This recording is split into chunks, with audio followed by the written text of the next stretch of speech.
horror books that I read recently and whether or not I would recommend them. First up is The Lamb by Lucy Rose. In this book, we are following Margaret and her mother. They live in a cottage out by the woods, and when people come knocking on their door, listen, her mom sweetens them up, she gives them wine, all this kind of stuff, and they end up unaliving them and eating them. And she has taught her daughter to do that her entire life. Her mom calls them strays, and then one day a stray named Eden pops up, but then Margaret's mom and Eden start to have a relationship, and things kind of change and escalate from there.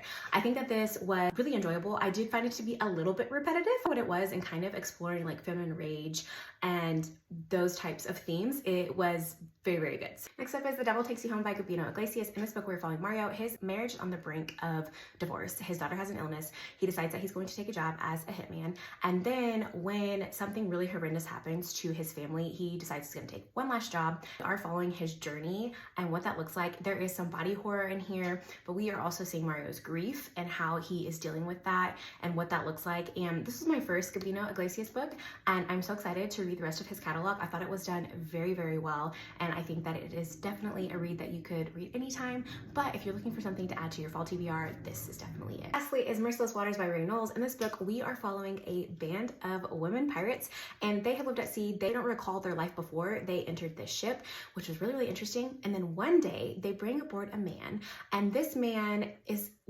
making Jack, one of our female characters, very, very jealous because he is all about her girlfriend Lily, and Lily is kind of like obsessed with him, and so Jack is like, I am going to unalive him. The longer this man is on the ship, the more that these women are starting to having these memories come back to them, and they don't know why and they don't understand. So that's kind of what we're navigating.